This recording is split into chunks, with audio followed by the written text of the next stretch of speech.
زموږ یو ګاونډي دی هغه غلط کارونه هم کوي او خلکو ته وایي چې زه سید یعنی میا یم او زه به جنت ته بې حسابه ځمه. په رښتیا باندې به سیدان خلک بغیر حساب کتاب به جنت ته داخلیږي او که نه وایي چمړه به دې واړئ صبر وکړه. دا داسې د لامده خوړ خیرات نه دی او نه څه الوا ده چې بې شخونه به یې تېره کړي. دونه چمړه به دې واړئ.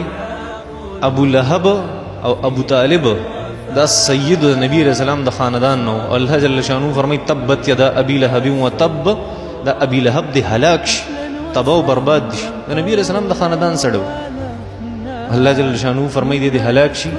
چرته په نسب باندې انسان جنت ته نشي داخلي دی، چرته په نسب باندې انسان جنت ته نشي داخلي دی. که انسان جنت ته داخليږي او د ایمان او د نیکو اعمال او د الله په فضل سره داخليږي. وایي په دې خبره نبی کریم صلی الله علیه وسلم فرمای من بطأ به عمله لم يسرع به نسبه. کم سړی چې خپل عمل را وغورځوي کنه خپل نسب نشي چوتولی، د ډیر چوت خاندان سره تعلق ساتي خو